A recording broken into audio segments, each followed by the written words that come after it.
and then we'll jump into a couple of our agenda items, and we'll come back to approve the minutes once we have others join us. So today we're going to be going over, we'll do a couple standing committee updates, although Councilmember Sterner, you're our only council member that was able to attend tonight, so you're on the hook. Then we'll do our EAC subcommittee updates. We're going to talk a bit about the council equity and federal budget allocation. So we'll get a presentation about what was selected and what's moving forward, and then give ourselves a chance to raise some questions to see if there's additional updates or places we want to be giving input. Then we'll be going into a police safety review update, and we'll cover some information about the U.S. Department of Transportation request for information on equity. We'll wrap up with some announcements, including if Anita is here. I'm pretty sure she's planning to attend because she just sent me an email. We'll make space there for her updates about the community work that she's working on. Okay. Can you see me? I'm here. Oh, great. Yeah. I don't get to see all the people at once, but good. I'm glad you're here. Yeah. Great. All right. Well, Councilmember Sterner, are you able to give a standing committee update from the committees that you serve on? Sure, I can give a brief one in that. So, we're on the Environment Committee, and we met recently, and we did kind of a rate review for the wastewater, and relatively the rates were kept the same. That kind of affects secondary. So, like the small businesses, the rates were the same, and for the restaurants and that. So that helps our small businesses. And then on the Environment Committee, we feel like we can have, the disadvantaged businesses at the certain percentage, and can still have the lowest bid too. So there was a couple months ago we meetings that there were some bids that were higher, so we rebid out a couple projects. So one of those projects came back, and the numbers for the the BIPOC numbers, and and our goals were met, and we had the lowest bid. So that was awarded at the last meeting for the janitorial services for the different plants. So that was pretty well, most of it we did. There's a couple of projects going on around the area too, so we discussed those. But as far as pertain to the Equity Advisory Committee, those are probably the two main points I was going to make on that from standing from the Environment Committee. I guess one more. Just I said on the Transportation Committee too. So on that one, we had the police chief recently worked with our working group and also with transportation. So they're looking at like for safety and numbers, and opening up transportation fully for pre-COVID and that. So a lot of the policing has been rechecked. So every officer has been kind of reviewed, and training's been there. We have the HAT team, which is our housing team for homelessness awareness team, and that. So that one is really proponent, and many of the sometimes when they talk about aggressive things done by the police are generally that's not trained, and there was a very, very low incidence, like way less than like 1,000, so 1% of any incidents that would pertain to something like that. So they use a lot more, as our chief calls it, 21st century of policing, which is more of using cameras and awareness and non-uniform personnel, as well as having a quick response team if someone feels uncomfortable or exhibits violence on board and everything. So that's through that as well. So that's pretty well what I have. If there's any questions, I would stand to answer some based on what I have here.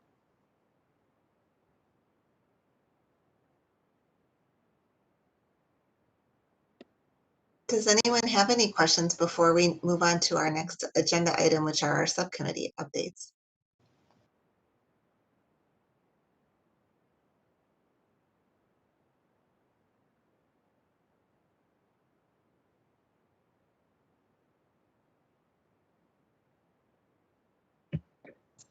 All right, well, thank you very much.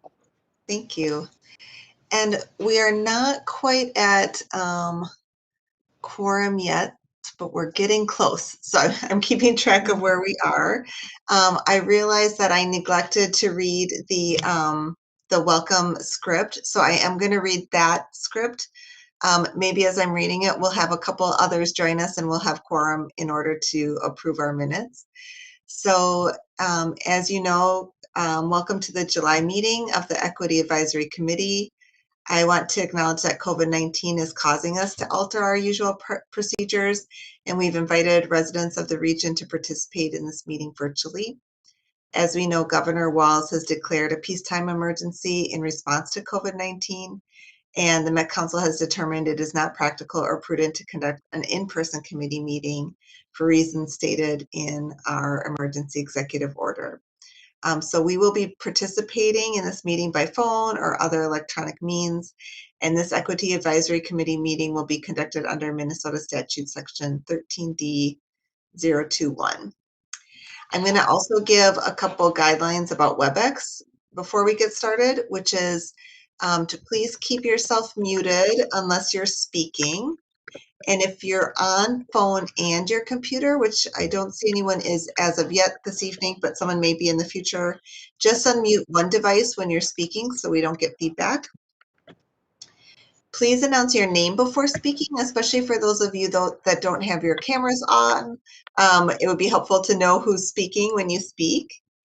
And we do all of our votes by roll call. So Arena assists us with that to do a roll call vote. Communicate through speaking. So the chat function can be used to address technical difficulties, such as you can't hear or you have a question that's technical.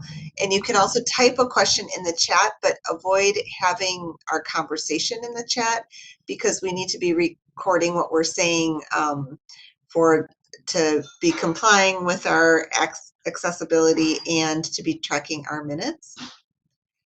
Use the raised hand feature if you wish to speak, especially if we get an agenda item that is very active and we get going on it. It's helpful to have the raised hand feature to know who is waiting to say something. And this meeting is being recorded and will be made available online. Arena is going to help me monitor the chat, so reach out to her if you're having any technical issues. And then Arena, if you don't mind putting your phone number in chat. Oh, already done, so that people could reach you. Thank you. And Arena, do you happen to know how close we are to quorum, if we should be doing our approval of minutes at this time? We are at 8 right now, At 8. Madam Okay. Chair. All right, so we will wait on that a little bit. And Anita, you have your hand raised and you are upside down. So Can you hear me? Yes. Yeah, okay. I'm having connection issues. I'm going to log out and log back in. Okay. I didn't raise my hand. It won't come down. Okay, sounds good. All right, I'll we'll see you back in a bit. Okay. Great.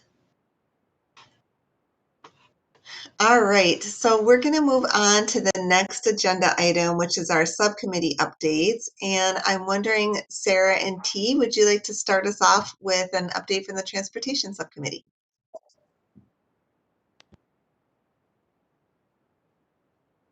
T, I'm wondering if you might be willing to speak on behalf of the committee because I got hit in the mouth with the baseball yesterday and it's difficult. Oh no, I'm sorry. Bless your heart.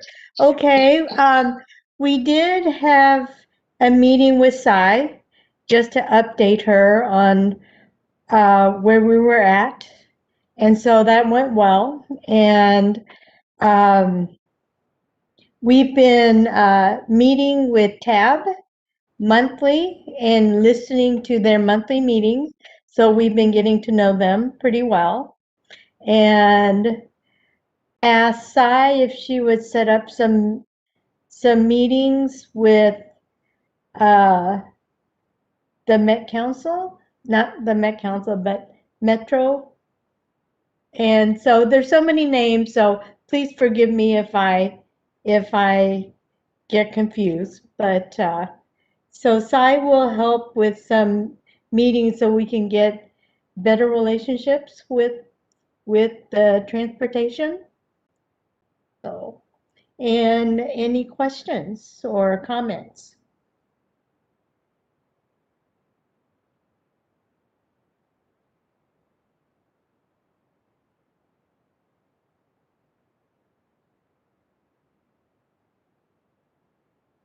Okay. Thank you, T. And I can give an update for the operations subcommittee, and then Michael and Mohammed, if you'd like to add anything, please jump in. We met a few weeks ago with some members of the Met Council who are developing a dashboard, and the dashboard is intended to give information at a glance about things like advancements, hiring, people exiting the council, and be able to be sliced in a number of different ways. So you can see those factors by department, gender, race, and ethnicity. And we had the opportunity to view that dashboard at the same time as many staff were first viewing it. So we had the opportunity to give some input as it's being piloted and developed. And that's my main update. Michael or Mohammed, would you add anything to that?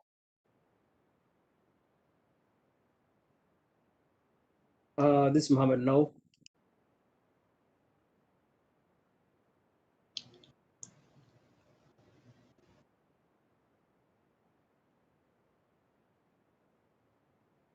Does anyone have any questions before we move on to housing? No, this is Michael. No, I'm good with where we are. Even though I did not have an opportunity to join you guys during that meeting to review the website, but I believe your judgment is good. It's good. Thank you, Michael. All right. Brianne, would you like to give an update about the Affordable Housing Subcommittee? Sure, thanks. Well, we met Friday. Like, what day was it? Friday afternoon. And Leah was joining us as well. And it was me and Edward and Leah. I don't think that's proper English, but I guess that's okay.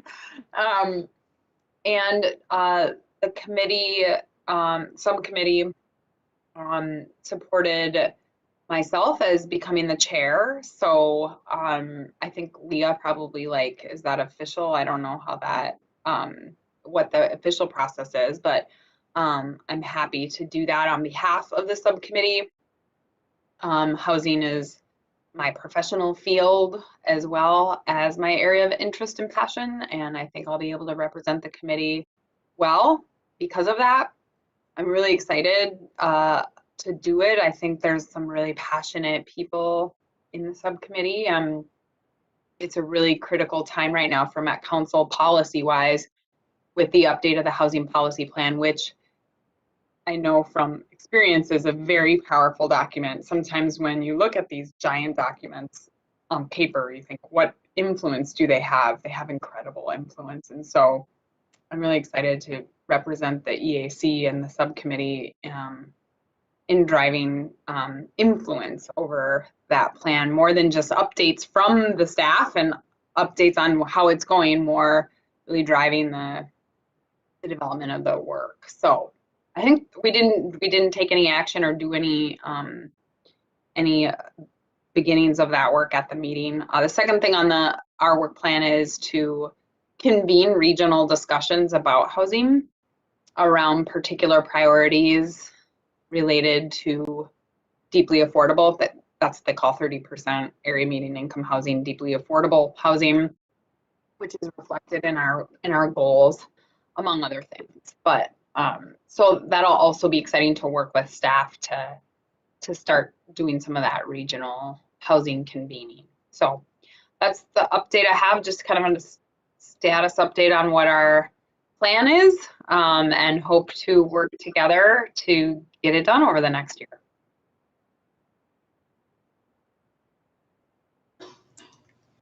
Thank you.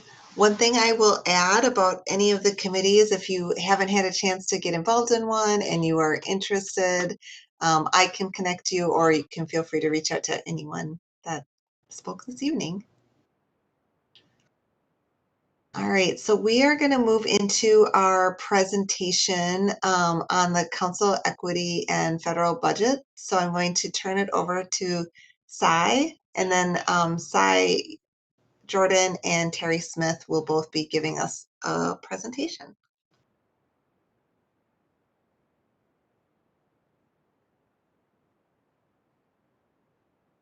Thank you, Chair and committee members.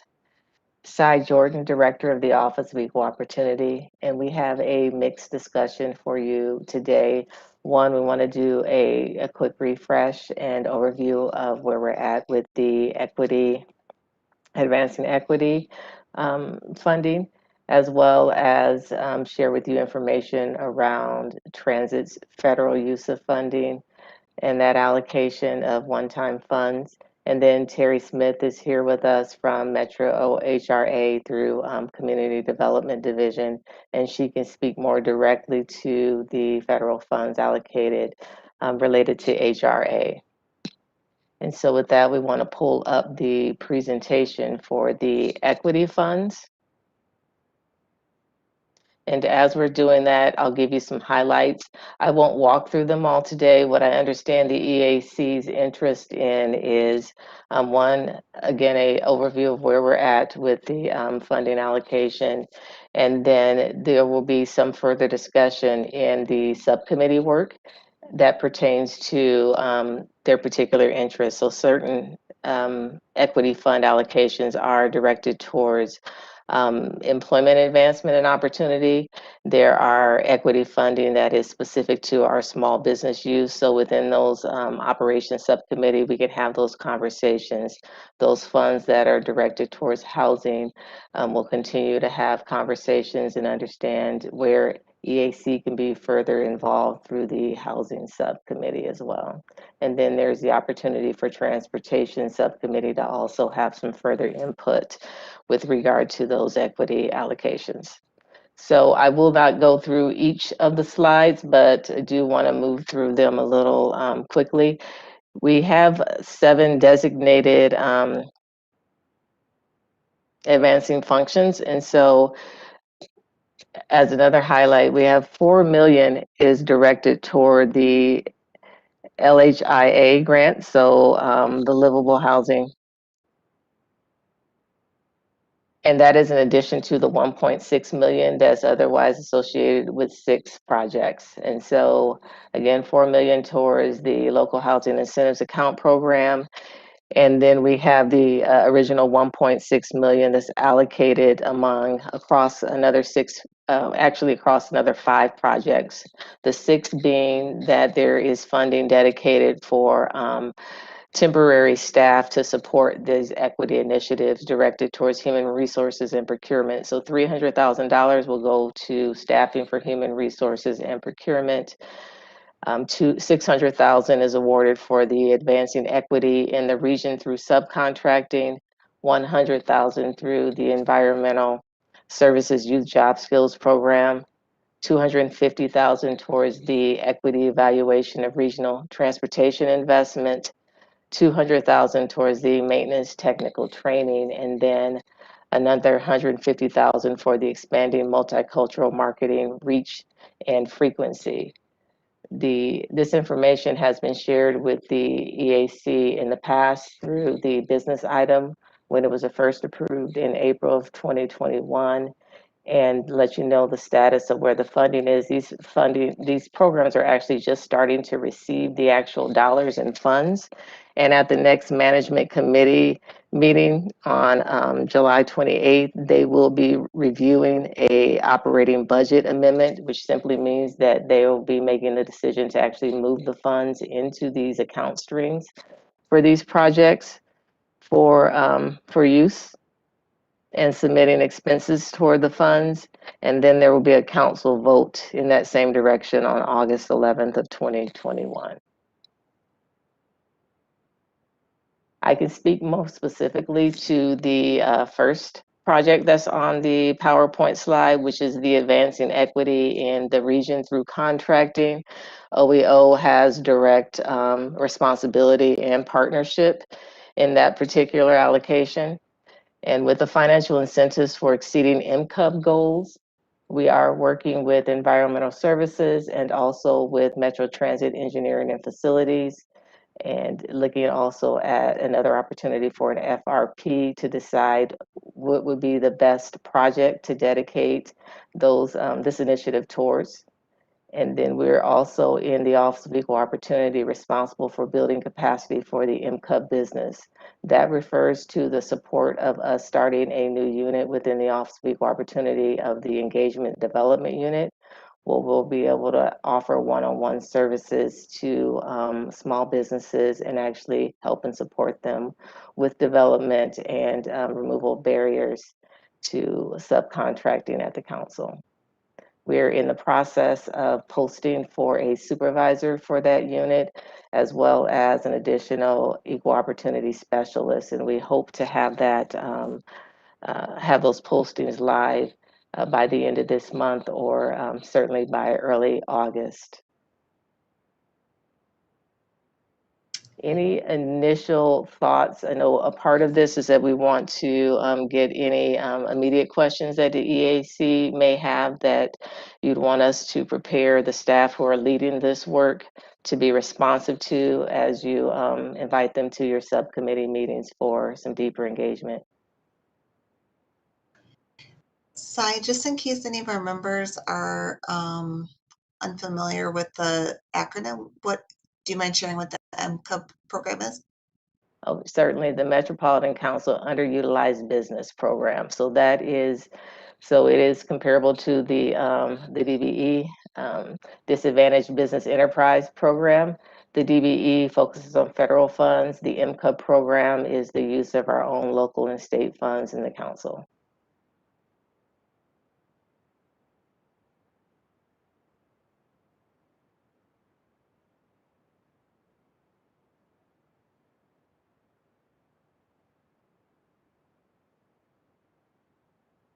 Any additional comments or thoughts?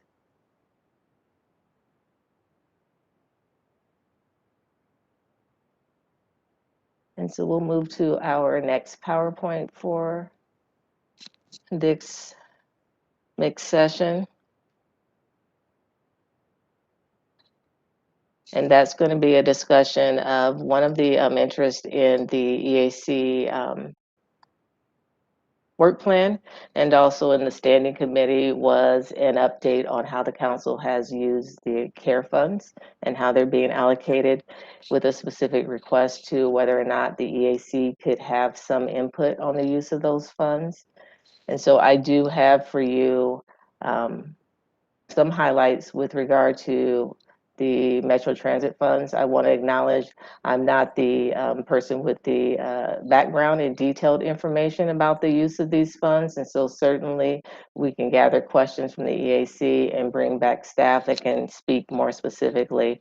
But I will walk through what has been designated and how the council has used these funds. So if we move to slide number 4,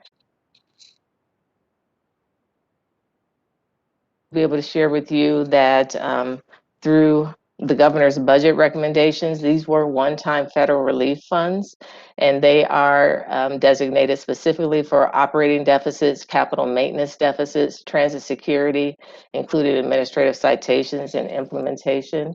And with the request of the EAC being whether or not you could have additional input into the use of these, my understanding is because of the limited designation for these funds, the council's also already made a determination of how they will be allocated within the operation of the council.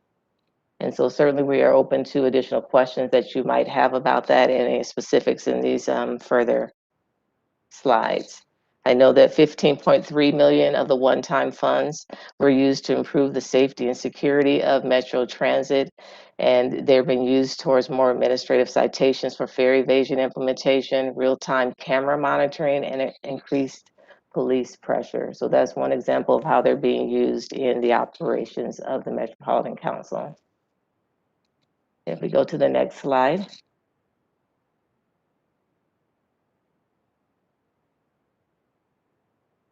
As it's being pulled up again, I'll be able to give you a little bit more background in terms of the CARES Act and how that funding was allocated.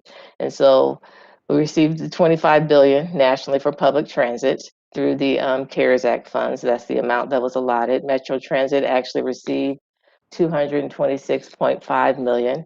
We can see the breakdown designations of how they were used.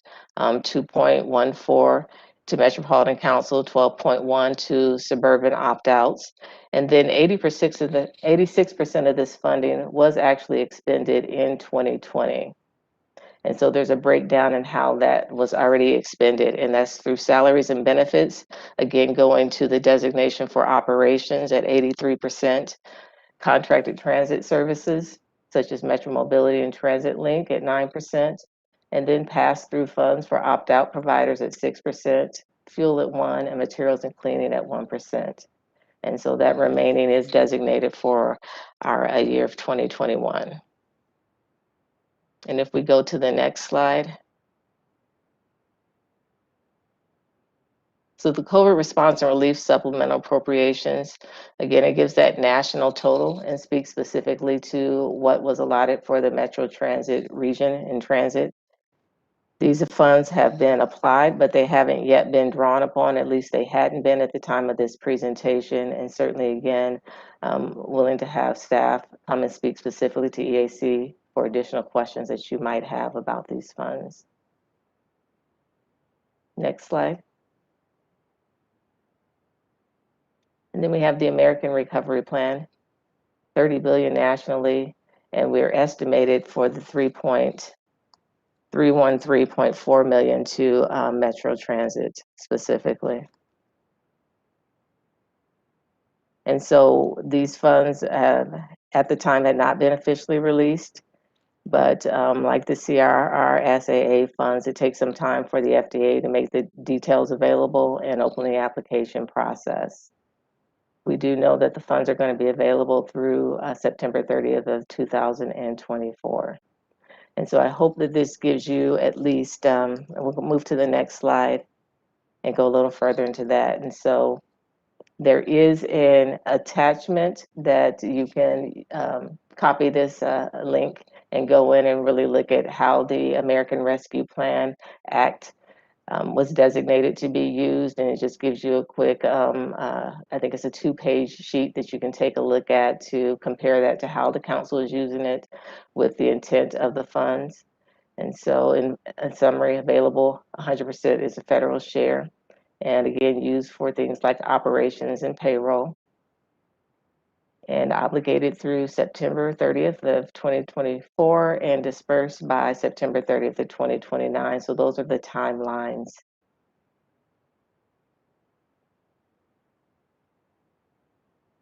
We wanted to at least make this available for the EAC so you can get that big picture and get those highlights. But any thoughts from the EAC about what we're able to share today? Or more specifically, what you want to know more about for staff to come back through a full EAC meeting or directly to the Transportation Subcommittee?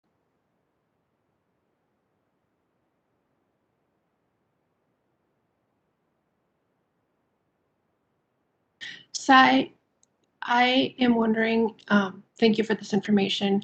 They're really, really big numbers. And so I'm just wondering in the future if it's possible to have some sense of like what these numbers might mean in the context of Metro Transit, in, as far as, you know, what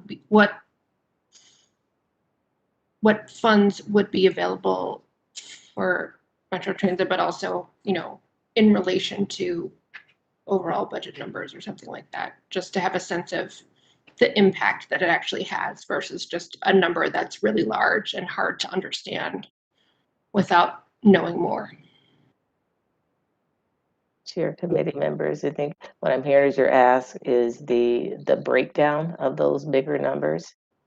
And so, for example, if it is associated with payroll versus another part of operations or specific to transit safety, kind of a breakdown of where it actually went.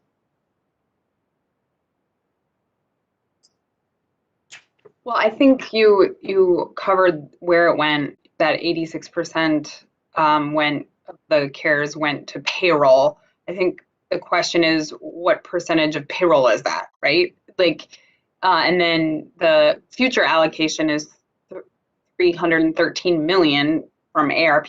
What percentage of annual payroll is that? Is that 2 years, a half a year?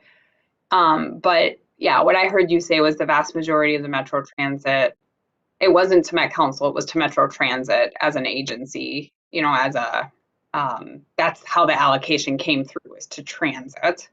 And that the vast majority of that is planned to be spent on payroll,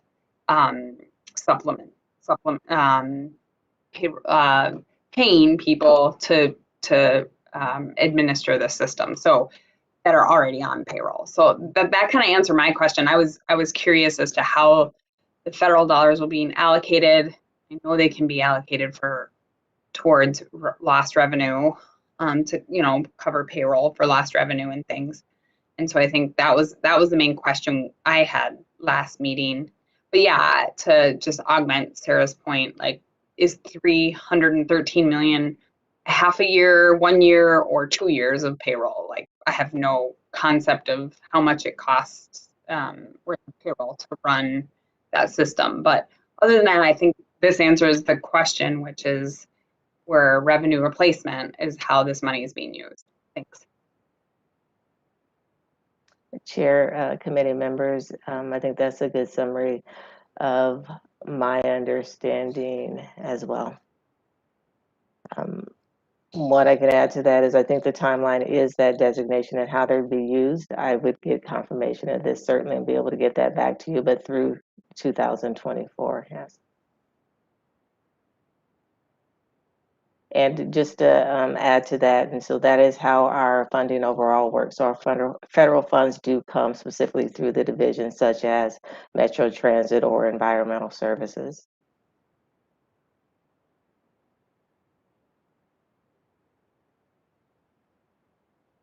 There are no additional questions. I'll turn it over to Terry Smith and she'll walk you through HRA and be able to answer some questions directly about the allocation. Hi, good evening, everybody. My name is Terry Smith. I'm the director of the Council's Housing and Redevelopment Authority, known as Metro HRA, where we operate rent assistance programs for low-income families in the region. So I just have 3 slides here for you. We sort of got 3 buckets of federal funding related to coronavirus. So I just have 1 slide for each sort of bucket of funds. We were somewhat limited in terms of how we could use the funds, but I'll go through some of that. Next slide, please.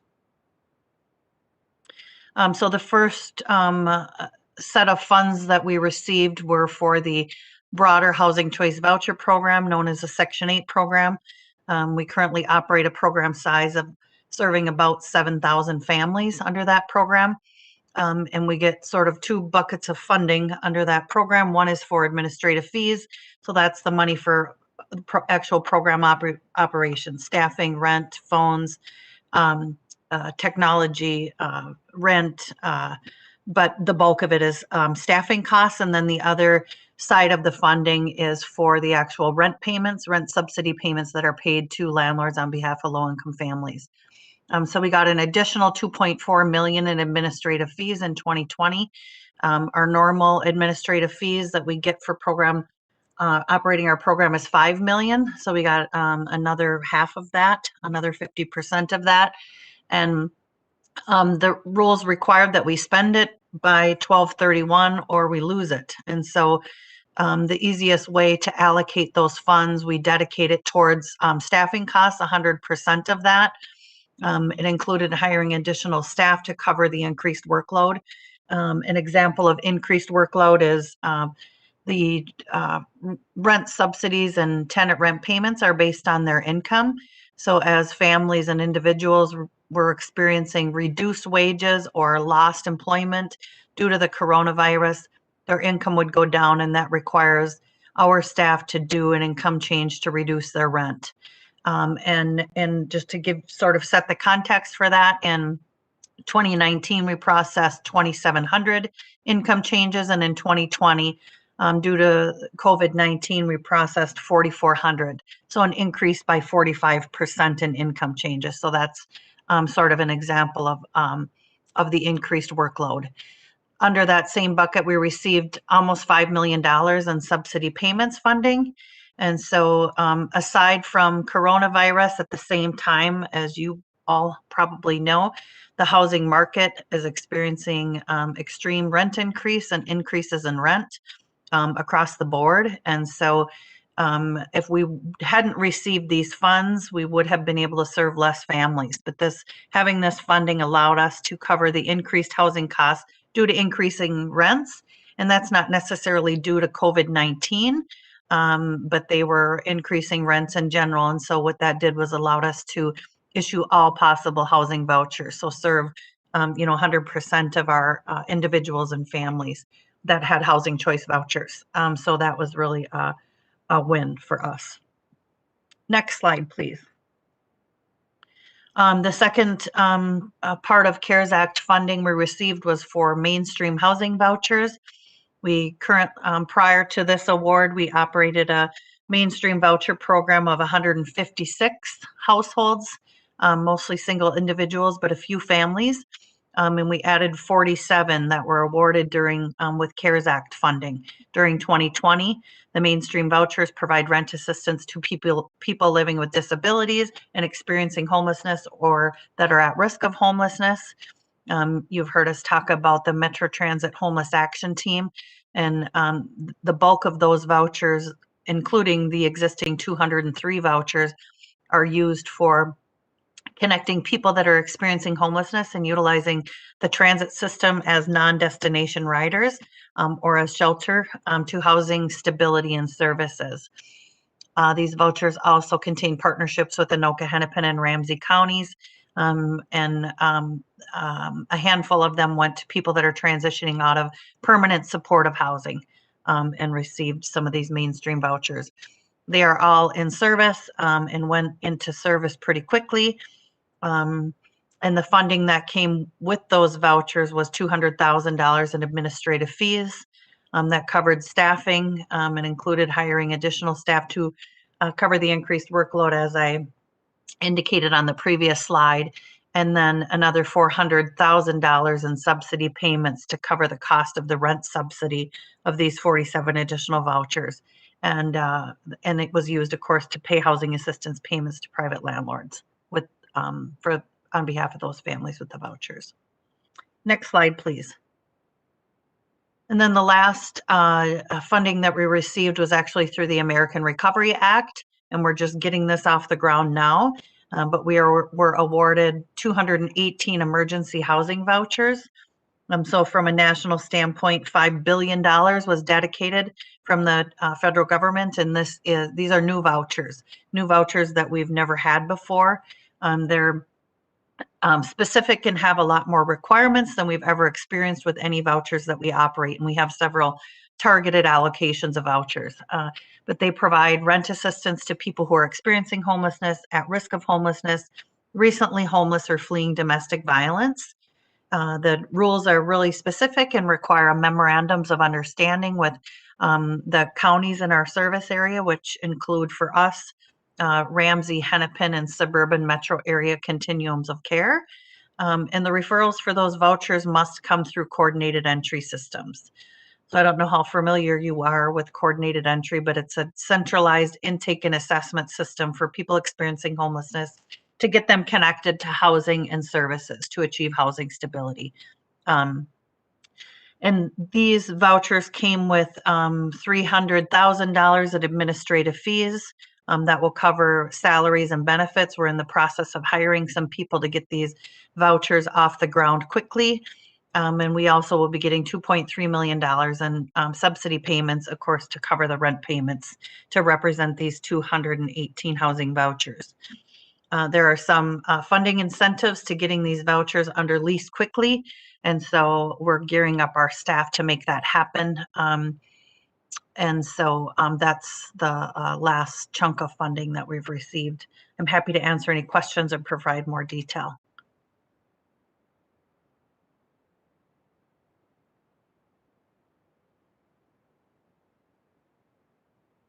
Quick question. This is Mohammed here. I know last time there were a couple of Metro HRA that were canceled due to lack of funding. Majority of some of the folks that I lost those vouchers were homeless people we were trying to house. I work for Hennepin County. So any update on that one? Are they getting their vouchers instead because everything was held, was put on a hold due to funding?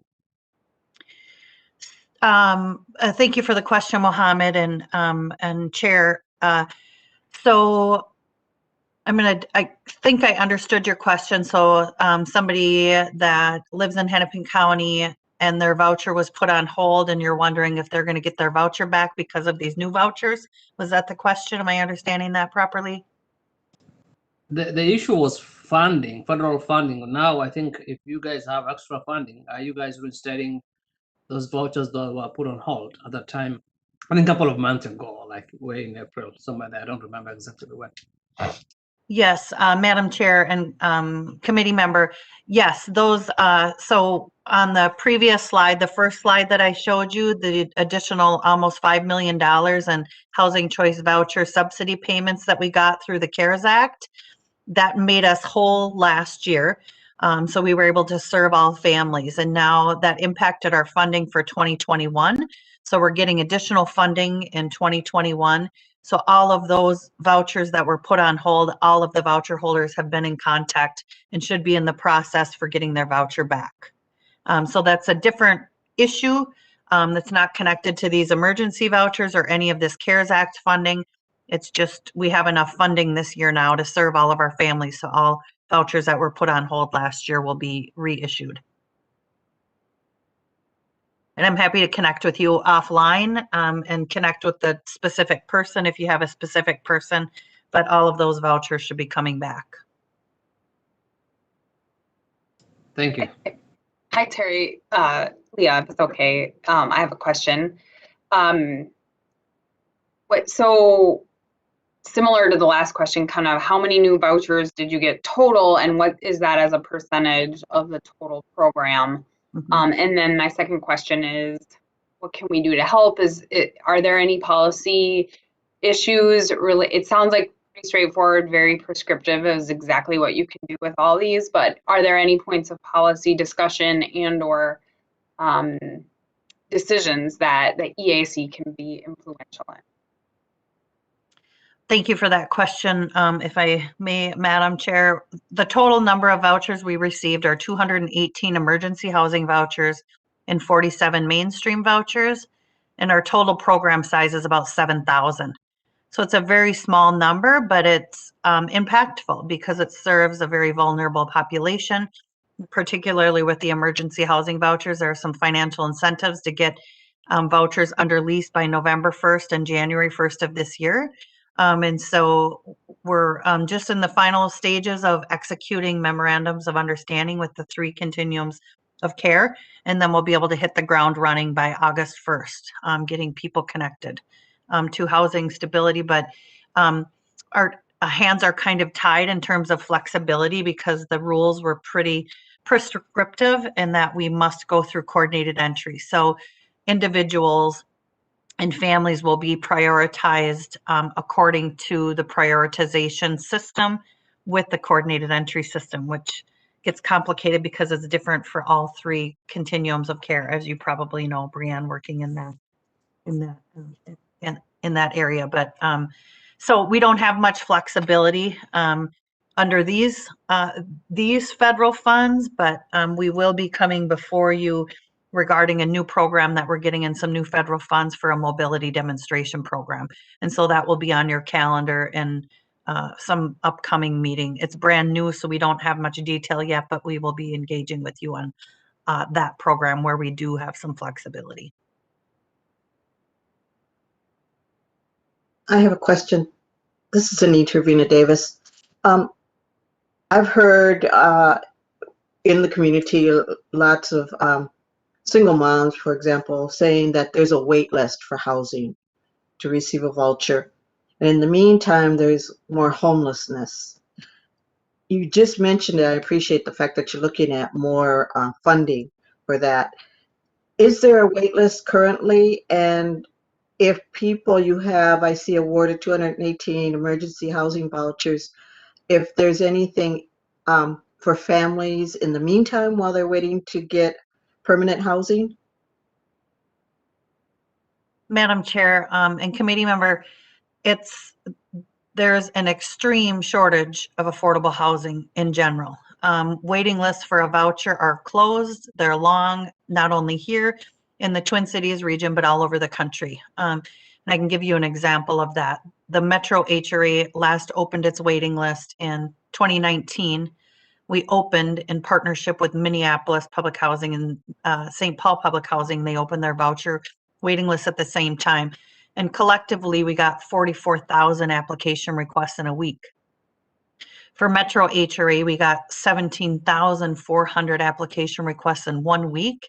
And due to our funding constraints and the number of people we can serve, we did a random placement of only 2,000 waiting list applicants. So that means 15,400 individuals and families did not even get placed on the list. So, and you know, it'll be a couple of years before we're able to even open our waiting list again, just due to the funds. You know, the broader number of vouchers that housing authorities have not increased in a general sense for many years. And there are some of these specialty types of vouchers that are coming through, like the emergency vouchers and the mainstream vouchers, but just broader vouchers that serve low-income families without any special rules attached. There just aren't any new ones awarded. There are some federal conversations happening to provide voucher rent assistance to all eligible families. I'm not sure if that will go anywhere. It has to pass through Congress, of course. But making it an entitlement program so that those who are eligible get it would be a great system improvement, but it has a lot of hurdles before we get there. Okay. I appreciate your answer. I have another question, which is, can you explain the other end of what I would call the life cycle of the voucher? So you explained how people get on the list. Is there a time limit for how long people can receive a voucher, or is it tied to some sort of other characteristic? How do people exit the program? Thank you for the question. So individuals and families on the program can stay on the program as long as they remain income eligible and as long as they are program compliant. So the average stay for a voucher holder is 8 years for our program of 7,000 people. It's, you know, people living with disabilities and persons that are aging populations tend to stay on a lot longer. Families with children sort of cycle off a little bit faster, but so they can stay as long as they want, as long as they're eligible. And I can also add, I think it might be helpful to know our average, you know, turnover, the number of families going off the voucher program has reduced over the last 5 years. I think, you know, due to the economy, people have been holding on to their vouchers a little longer. So that's, you know, essentially as one family goes off, we can bring another family on, and individuals and families just aren't going off as quickly as they used to.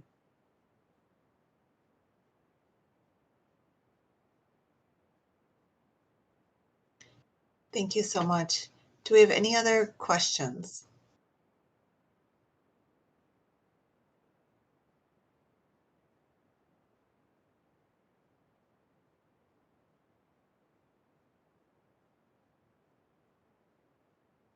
Thank you for having me. Thank you. I appreciate the the information, the questions that were raised, and the ideas for how we can have additional input. Thank you so much.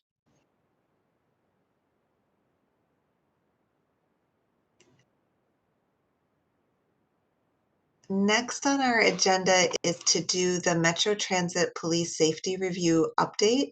And we're going to start with Michelle Fury giving us an overview of that work. And then we're going to bring on Anita to talk a little bit more about what's happening and give us some more context and places where we might get involved. So Michelle, are you ready? I am ready. Arena, I assume, yep, there we go. Perfect. Thank you. Thank you, Madam Chair and members, so much for the opportunity to provide you an update on the status of this work. We have been here before, and I had the Citizens League with me previously to give you some insight into how this project would evolve. And we are nearing the end of the public engagement portion of this overall project. So it's a good time for us to let you know where things are and then talk a little bit about some next steps. Go ahead and advance the slides, Rita. Thank you.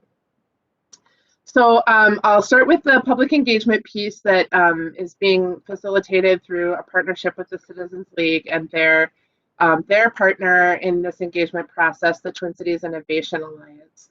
And they are overseeing the public engagement around the topic of transit safety and really helping clarify and define what transit safety means for different customers and neighbors, so folks who live near our system, businesses that are located near our system, so stops and stations and things like that. We've also included frontline employees on the transit system, and I'll talk about that in a second, but that's kind of how we've split up some of the work. The Citizens League has really been focusing primarily on those public constituencies and stakeholders in this process.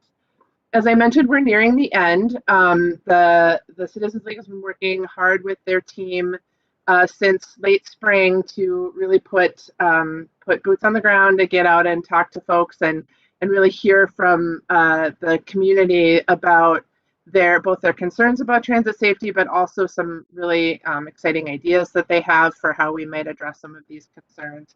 The Citizens League will be presenting some preliminary results to the full Metropolitan Council at its August 4th Committee of the Whole meeting. I'd certainly encourage you to watch that meeting if you're interested in some of the things that they'll be saying. I also fully expect that we'll be coming back to the Equity Advisory Committee at some point once the final results are complete to have a fuller conversation about how that information can be used going forward. And I'll talk a little bit about some of the work that our council members are going to be doing as well.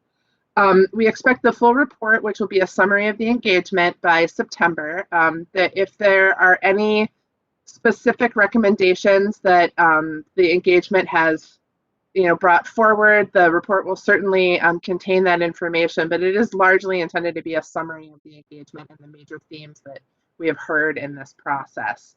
Among the tools that the Citizens League team has been using is a survey, town hall meetings, virtual town hall meetings, some in-person engagement, particularly on the transit system and near the transit system, and then partner-based engagement, which really involves one-on-one or small group interactions with some key constituencies. And previously when we were here, we talked about the Stakeholder Advisory Committee, which Anita is serving on behalf of the Equity Committee, and we really appreciate that service, as well as a Community Advisory Committee that have been helping steer some of those aspects of the work. The Community Advisory Committee in particular has been structuring this community engagement effort, and the Stakeholder Committee gave some pretty important ideas around critical stakeholders to engage. So the Citizens League is wrapping up some of that work right now. I had an interaction with the team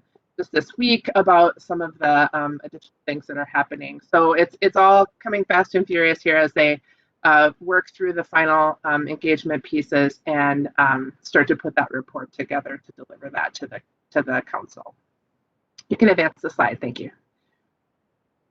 So engaging frontline employees. So we spent some considerable time this late spring here and early summer going to as many of the on-site locations as possible to engage both operators on the bus system, on the light rail system, and also to talk to folks who are involved with maintenance, both of our vehicles, but also our stations and our stops.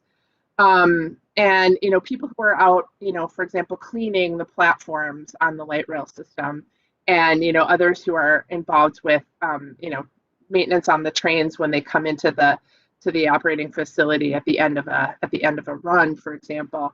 And there was also some small group engagement. There's a transit safety committee that some employees at Metro Transit are leaders of. So we talked with them and we met with some of their work. And we also did an internal survey of employees to just get a sense, particularly from frontline employees, of where they are, what they're feeling, and where some of their primary concerns are. We got overwhelming response. It was really tremendous. People came in off shift to participate in these conversations and to really give us some pretty deep engagement, or some deep feedback that was very personal to them, but to really invest time in being really clear about some of the concerns and needs that they feel as employees need to be addressed on our system related to safety. It was really I was involved in a lot of that engagement, so I had the opportunity to interact with folks.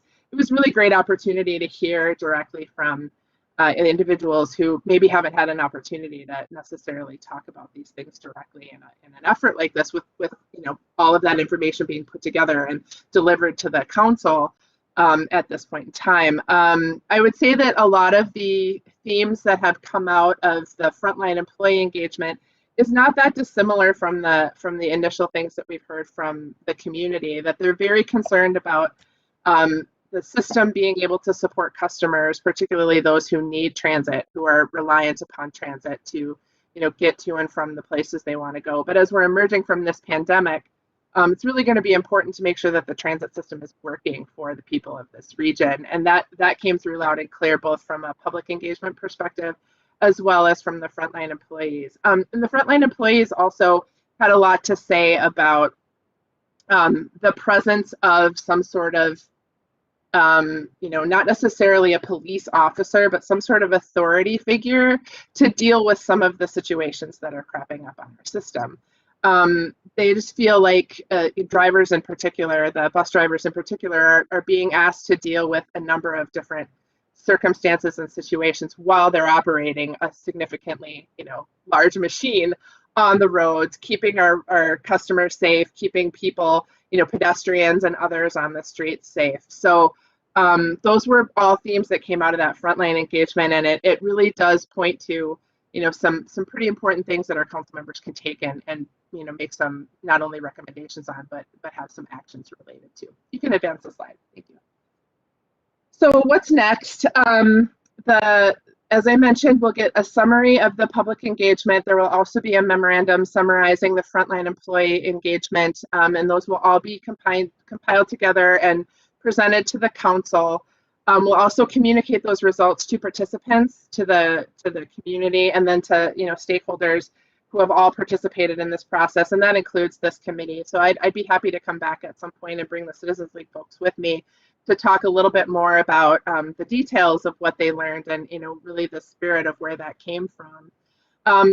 Just to give you some sort of recent news, at last month's or the first committee of the whole meeting of this month, our council heard from Chief Frizzell on some policies that, some of the policy framework that we have around policing that, most of which is required by state law, but just giving a sense of all of the different policies that the police department is required to create.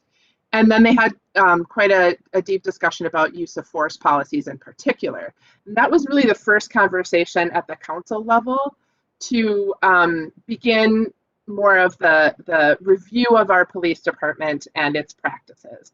The council will be dedicating at least one committee of the whole meeting a month moving forward into at least early 2022 to discuss these issues more fully in a public meeting space. And the council members are going to be forming a working group to dig into the issues that have already been identified both by the council, the community, and certainly our frontline employees to address any police policies and practices that need their recommendations through, as I mentioned, at least early 2022. So they'll be directing the council members on this working group will be deciding what the topics are at the committee of the whole meetings each month, and then also recommending any actions that staff may provide to support the fuller review of our police policies and practices moving into early next year. There's quite a bit of urgency, I would just say, among our council members to actually have these conversations. So it's been really good to see the momentum as we're starting to hear some of the results. But when we get the fuller results from public engagement and frontline employee engagement, I think that's really going to feed those priorities that the council members can sort of sink their teeth into. So that's a high level sort of here's where we're at. Absolutely, happy to answer any questions that you might have tonight, and or come back with more complete information as that report comes together, because it won't be long here. We'll be in the next several weeks here getting all of that together, and happy to come either next month or perhaps in September too, if that's something that you would like. Hi, this is T. Thank you, Michelle, for coming. I just was wondering, have they suggested what kind of authority figures besides cops would be on the transit, and what kind of situations were they thinking that these authority figures would be dealing with? Thank you, T and Madam Chair for that question. So what frontline employees were suggesting was a more general sort of a security person. What we have announced last week, the transit folks and Terzelli announced an effort to get more community service officers on our system. Community service officers are not sworn law enforcement. They do not carry firearms. They are not allowed to, because they're not authorized to, they're not allowed to arrest people or issue any kind of ticket. But they can be present. They can help with problem solving and diffusing or de-escalating situations. And they are typically in some kind of uniform, though it's not the same kind of uniform that a police officer might wear. So that gives a lot of the, that is somewhat responsive to some of the suggestions that the frontline employees had, but that is currently sort of in the process for Metro Transit to be putting that into place here in the coming months. I'm not privy to the full details about that, but at a high level, that is what I am aware of. And if you have any additional questions about that, we can certainly have someone report back to you. Thank you.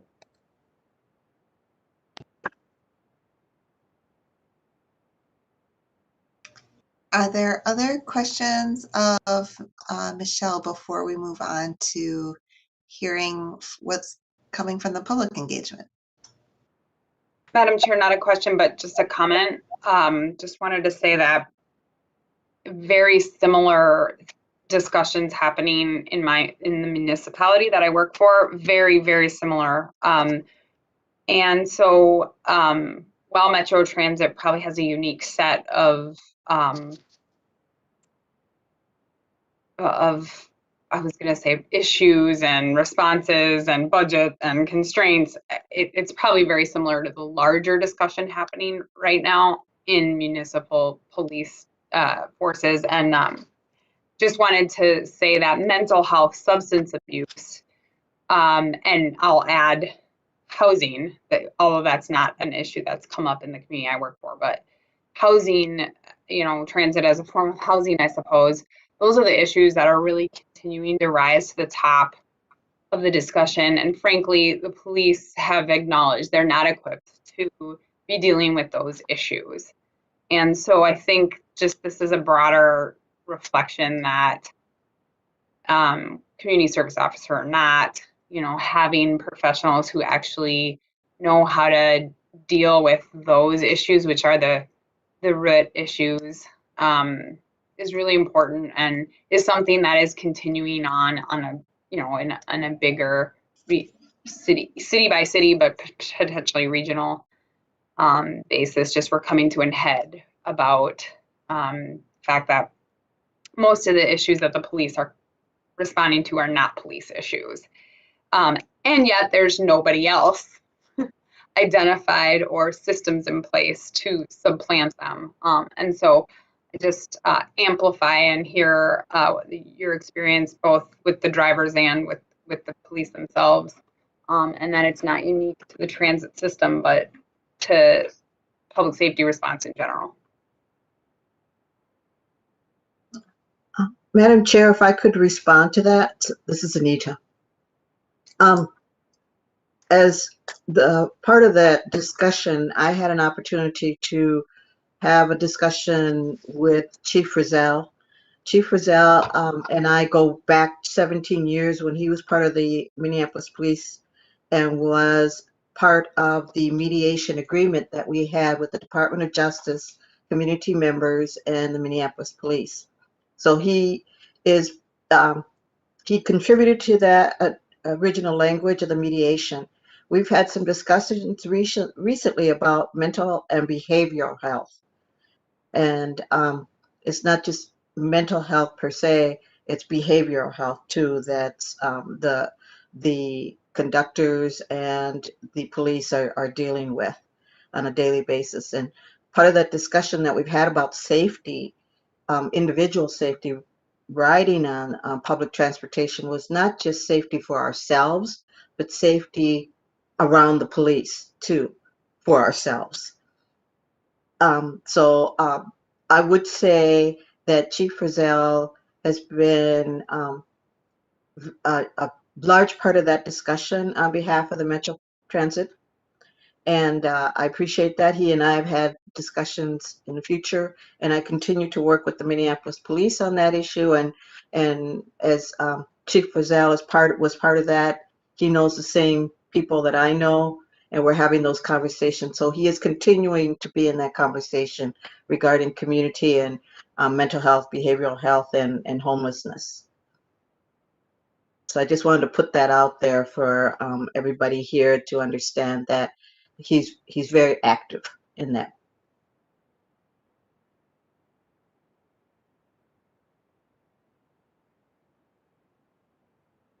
Thank you so much, Anita. And I would love to turn it over to you now to tell a little bit about the public engagement process, if that's okay.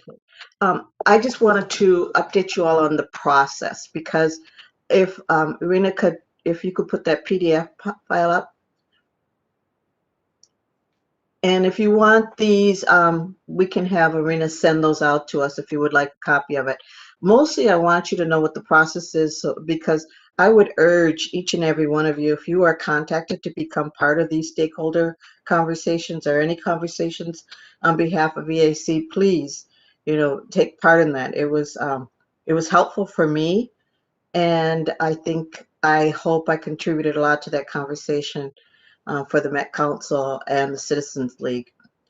But as you can see, we met, as the process went, we met once a month. I believe it was once a month, right, Michelle? Okay. And we had about an hour and a half, 2-hour discussions, and we broke off into little groups, starting with our own perceptions of what do we feel safety means while we're on public transportation. And then we were put into little groups and then back to the larger group. So here's an example of an agenda that we got. And basically we were told at the beginning when we had our first meeting in February, what our role was. And we were asked stakeholders to contribute to that conversation and talk about what we feel, each of us coming from different areas, and me as a community member and using public transportation, my perceptions, my views, and my experiences, and what safety meant to me. One of the things I think I reminded you about last meeting was, as I got older, as I grow older, my safety concerns change. When I was younger, I could ride public transportation, put on my headphones, and just make sure I got off at the right stop. Now that I'm older, I'm more aware, because I'm more aware that if somebody tries to grab my purse and I'm pulled forward, that hurts. I can break a bone now. or loud noises affect me differently too. So aging, and we have to consider seniors on public transportation, how their perception is versus younger generations. And so that was one of the discussions that I was able to contribute, how I became aware of that as I aged. One of the things that I wanted to bring to you tonight is the discussion that we had was we put a list together, and Irina, if you could put up the Word document, please. And while we're waiting for that, we contributed information and ideas of where to go to do the surveys and the town halls and the in-person engagement and the partner-based engagement. And so if you could scroll down, Irina, to the list of organizations, and I don't know if you can see that. Can you make that a little bit bigger? I don't know how everybody's views are. Mine are terrible. Okay, so we have a list here, stakeholders list. Does anybody need to have Irina make that bigger? Okay, thank you so much. So you can see we have a list of business associations that we talked about, people that would give their staff, for example, an MTC Riders Pass card, if they could get it at discount prices. Organizations like the Lake Street Council, businesses, St. Paul Improvement District, the Minneapolis Downtown Council, a lot of those business associations that would benefit from the ridership or give that information out to residents of the cities. Also community organizations, for example, the American Indian Community, uh, the Minnesota Indian Women's Resource Center, Adventures for Youth. These were just lists of community organizations that we were aware of that could benefit from having surveys or being, those one-on-one conversations. Government organizations, because as I mentioned before, when I worked at Hennepin, we were offered a pass at a discount rate. And so the ridership, people coming to and from, are using public transportation, and that transportation and being there on time and that safety and it coming early in the morning, some of those folks are starting to get on public transportation at 5 o'clock in the morning when it's still dark. And also those education partners. If you could scroll down or up, there you go. Thank you. Education partners, schools, community colleges, the University of Minnesota, where the students would be riding the buses, especially the high schools, where the young people are riding buses now more so than taking a school bus like the younger kids are. Healthcare partners, where people who are going to and from their appointments are relying on public transportation. And then private partners, like the convention center, people going to go see what's going on at the convention center, going to see an exhibit. So herein is a list, and while the information is almost done, I think if we've missed anything, if you are aware as members, that would be helpful to get back to Michelle. If you don't see anything, and maybe if Irina can send that out, I'd appreciate that, especially this list, this Word doc, so that all the members can look at it, because you all have affiliations with different organizations, government agencies, education, healthcare, etc. And so if you don't see anybody in there but you think could benefit, I think that it would be helpful for Michelle to have that information. Madam Chair, just one note. Anita mentioned the education, the high school students, and they aren't explicitly listed on this list of people, but they have absolutely been engaged, and we've been working closely with the high school students that are using the transit system and their parents. So that is a piece that you might not see on this list, but they have been engaged in that process. I would just echo that it would be really helpful to have any feedback you have on these things. The work is wrapping up at this phase, but that doesn't mean we're done talking about this. And we absolutely will be following up long-term with partners and other stakeholders as this evolves further. Okay. Like I said earlier, I did enjoy the process, and again, I would urge any of you, if you're contacted to participate in it, I would say do that. It was a learning process for me too. Thanks. Thank you so much for your service on that, Anita. And before we move on, I'd love to hear what questions people have or comments or thoughts.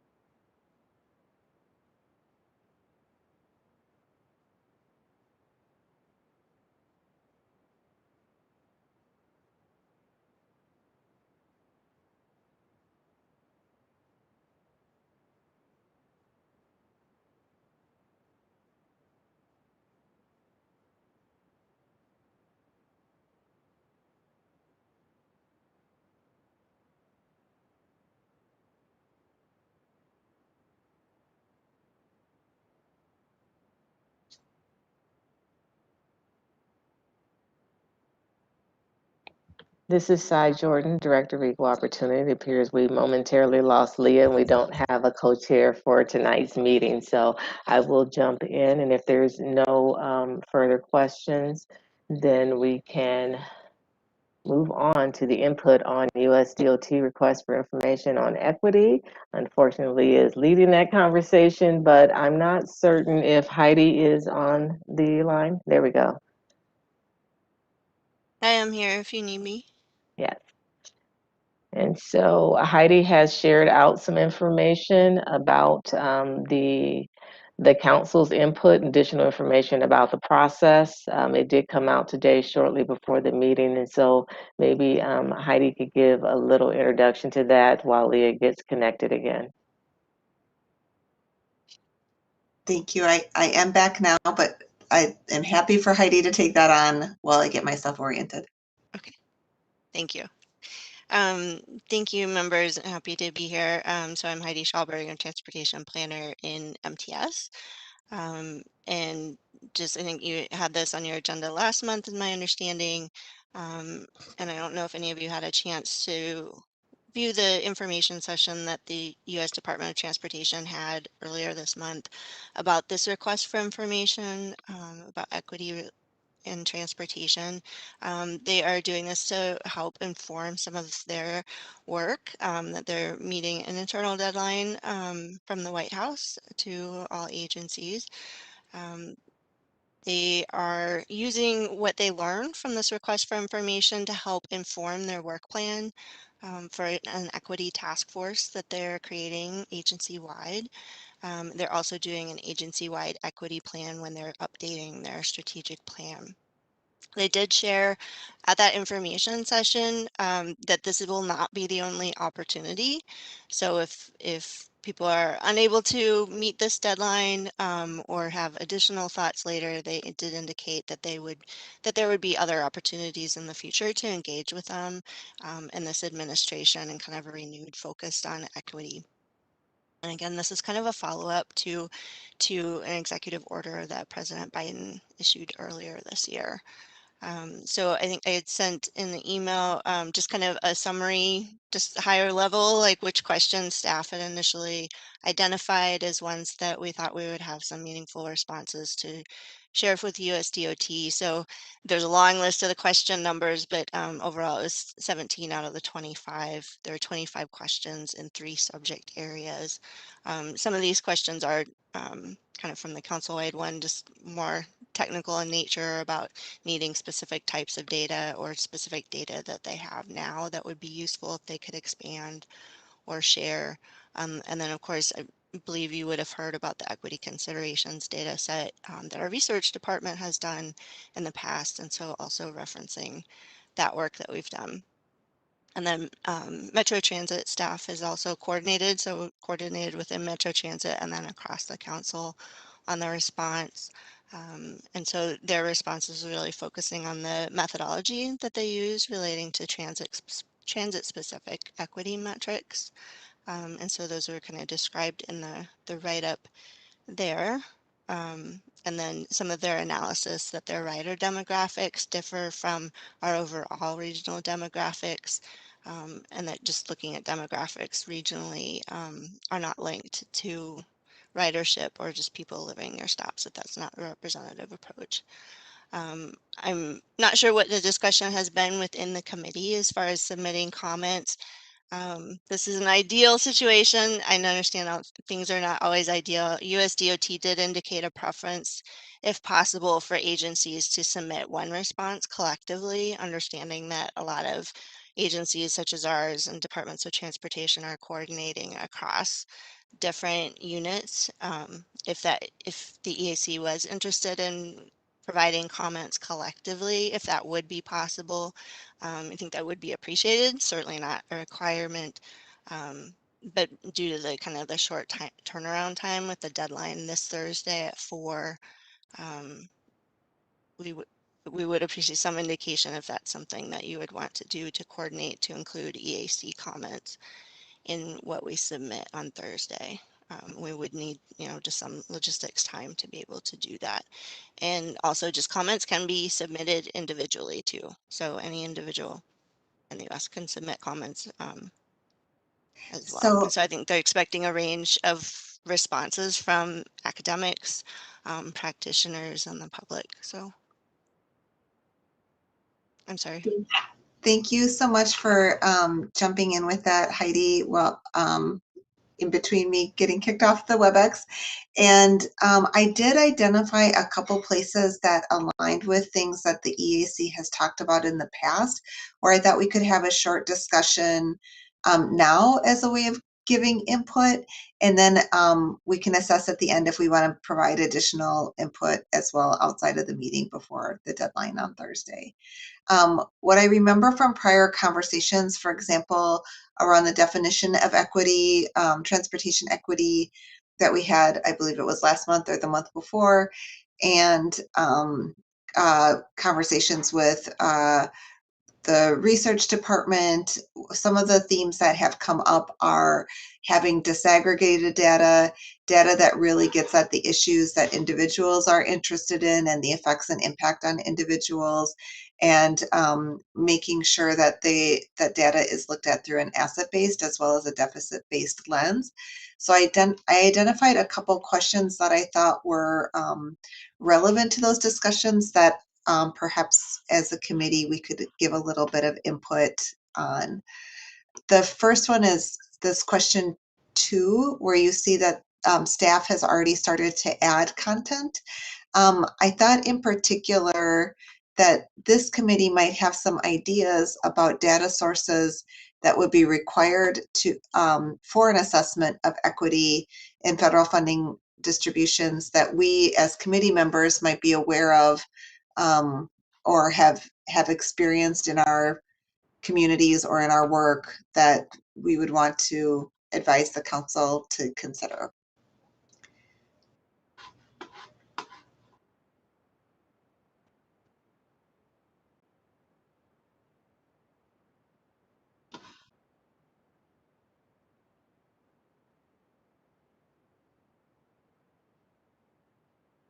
Leah, the first thing that comes to my mind is the racial equity tool kit or tool, and that's used for a variety of different things. But the most salient question on that tool is who benefits from the policy or program or allocation and who loses or who doesn't benefit.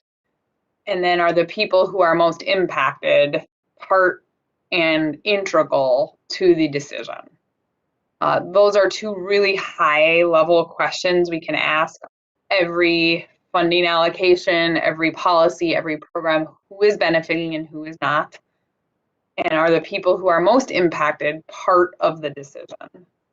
And so to me, that's been really helpful in trying to evaluate what an equity lens looks like. And it's real generic. So I think it can apply to a variety of different things. I'm not sure that was your question, Leah, but when I was looking at those questions on the page, that's the first thing that came to my mind. So how do we measure equity? Are the people most impacted part of the decision? And are we even asking who benefits and who loses by the transportation decision that we're making? So I would like to add one additional bit to that, which is that it is equally important to see disproportionate benefit as it is to see disproportionate disadvantage, to see who is, you could draw a pretty straight line between who was at the table to make decisions and who benefited the most from them. And so to make sure that any kind of analysis or data is looking at both disproportionate benefits and disproportionate burden. Do other committee members have things that they'd like to add?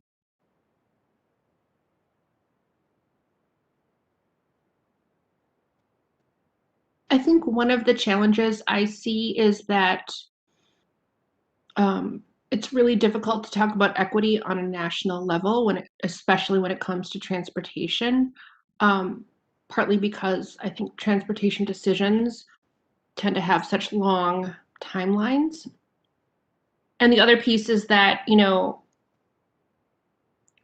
kind of getting to my question earlier, but, the FTA could distribute funding to the to Metro Transit, but it really then is up to Metro Transit to spend that money in a manner that honors the equity and disparities that we have in this particular region, right? So it's like, it is one thing for the feds to distribute funds to transit agencies. It is yet another thing for the transit agencies themselves to use equity to inform the decisions about how they spend those funds. So I just feel like it's very trickle down, and I understand that the feds can require grantee reporting in certain ways, but I just think that it's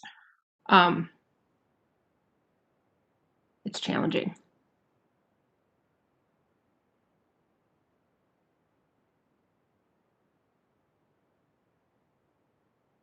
I have a comment. Go ahead. I think, Heidi, you're with the Department of Transportation, correct? Are you with I am a transportation planner at the council within MTS. So Okay. in our long range planning division in the MTS division. Okay. The reason I ask is because a couple of years ago, I contracted with the Department of Transportation on their I-94 East construction and did community engagement, and they should have that data, because what we did when I worked with them was I went out to communities within that corridor, specifically multicultural communities, and the Department of Transportation created relationships with those organizations representing the communities and had meetings and conversations and engagement of how the construction would impact them, how signage impacted certain drivers, how access, and especially signage concerning construction, like which street was closed, and some of those barriers that they would have, like universal signage was easier than, such and such a street is closed until such and such a date. And that might be something, it takes time and it takes money.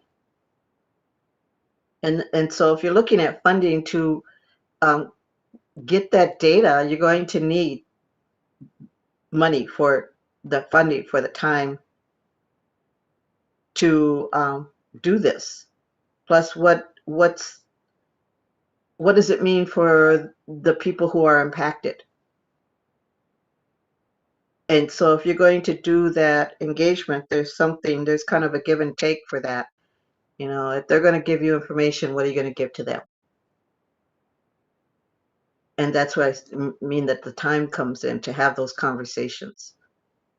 Because when you're looking to collect data, the quantitative versus qualitative, and what are you getting? You're getting the qualitative data because you can't have those individual conversations of everybody who gets on the road, gets in their car or public transportation, gets going. You can't have that, and so you're not going to have those numbers per se in data, but you're going to have how that impacts if you have those conversations, those direct conversations. And so that's the thing to me, when I look at things like this, how do you change that process of having those true engagement conversations rather than this is what we're doing, this is how it's going to impact you, and this is the date we're doing it. And I think that's what we're currently going through right now. We go through that a lot. So it's a whole change way of thinking of how everybody does their job. Agreed. One other thought that comes to my mind is acknowledging and understanding the historical damage that the U.S. DOT has reported on or traded on communities. So every single project having a very clear and frank conversation about the neighborhood that the project that they're talking about wrecked the first time or damaged or traumatized the first time, like having federal and state and local transportation officials first acknowledge. Like I think of the statements that of inclusion about like acknowledging the land that we're on is Native American soil and has been taken from the Native American people, you know, just that acknowledgement and understanding. And it gets tucked away in an EAW somewhere or an EIS somewhere, but how can we bring that to the forefront of the public policy discussion about what should be there? So I think even though that's not measurable or quantifiable, I think just having that as a part of the equity analysis, or is this equitable? First, how much damage did it create and to who? And then moving forward, can we undo that? And I think that was getting a little bit at Leah's point, like disparate benefit, disparate impact. And how do we undo some of the major damage the US DOT has done to the communities since the 40s and 50s?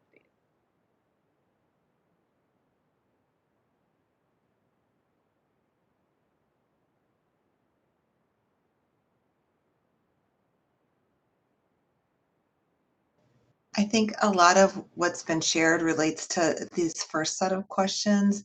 There was another set of questions that I was hoping we could look at as a group. And Irina, I'm wondering if you could scroll down to the questions 16 and 17 about the environment. The environment and then what we might see at the individual person level. I'm wondering if those inspire any additional thoughts from our committee members.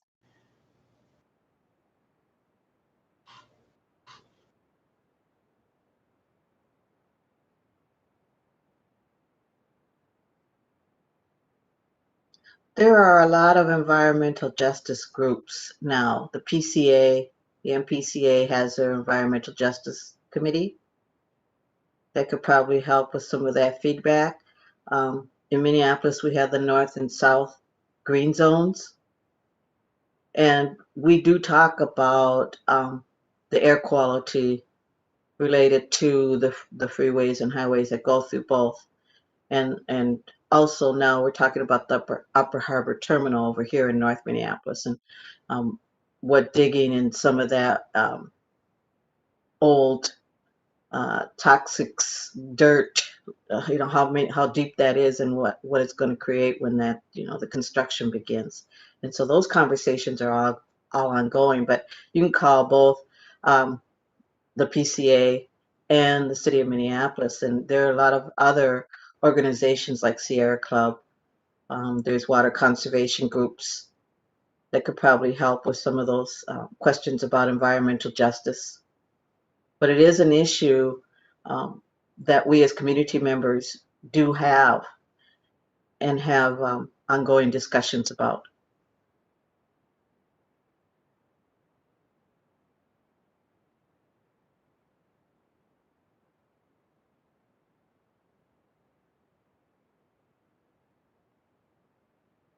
I would say right now that the MPCA has a lot of data because they work with all the environmental justice groups that are in the state.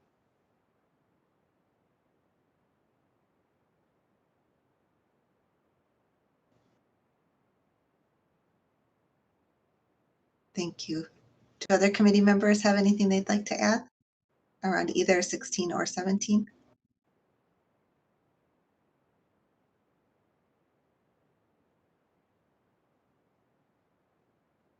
I just want to augment what Anita said about engagement. These questions bug me because they're very performative, like, and they're very prescriptive. But to me, it's all about engagement. Are you listening to the people most affected by the program or the policy or the funding allocation? Are you doing what they say that we should be doing? You know, community engagement is listening, but it's also doing what people say when you engage them. And I know that's not easy, to Anita's point, coming up with creative and innovative ways of doing that, reaching people, which we just listened for 20 minutes on all the ways to reach people for transit surveys. These questions seem like they're just performative, like, can we check boxes so that we can say we're doing equity? But it's really about the people, the stories, the history, the qualitative stuff. And so I just wanted to augment what Anita said, that you can't come up with a model, an equity outcome model, in my opinion. Like, that's not a thing. But can be in community and listen to community, and that's, I believe, the only way to really implement equitable policy. Mhm. I'd like to speak to question 16 specifically, and that is that I think this is really not necessarily about the DOT. It is about the DOT and being in collaboration and communication with the EPA and with Health and Human Services and possibly with HUD or whoever, to really think about what it means to actually live somewhere and experience the air and experience the like access to healthcare and how all of that actually comes together to create somebody's life. Because unless these agencies get out of their silos and start thinking about what happens to people instead of what happens within their individual programs, they're not going to be able to really deliver different kinds of solutions. Mhm.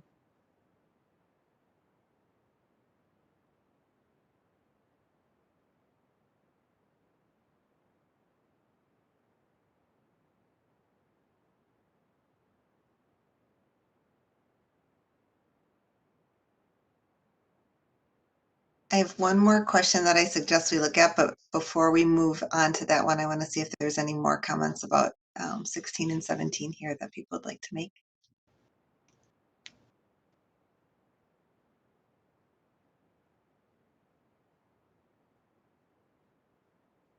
Arena, can you scroll down so we can see 23? This one stood out to me because earlier in our meeting, we did talk about some workforce equity programs that are being done through some of that special funding by the Met Council. We've talked a lot about workforce here at our EAC meetings, so I'm curious if anything here around 23 comes to mind that we would recommend the DOT look at.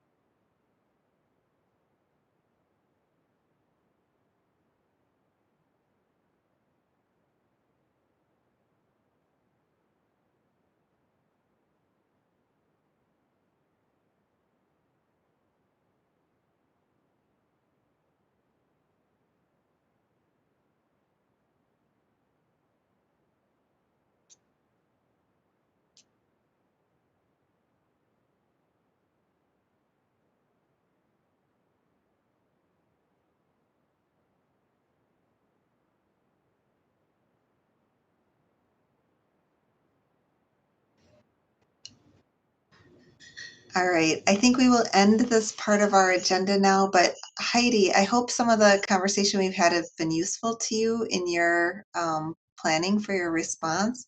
You can feel free to take what you heard and weave it in. And then to our committee, I do want to encourage you, if you'd like to do a separate response, I'll follow up with an email tomorrow morning to say that would have to happen very quickly. And so we could certainly do it, but it would have to be really fast. So I'll follow up with an email and see if there's appetite for that. But I want to appreciate everybody and thank you, Heidi, for coming to talk to us.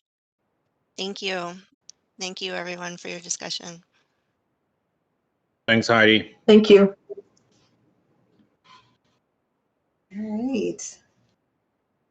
Well, now we are going to move on to the part of our agenda where it's announcements. So does anybody have any announcements that they'd like to make?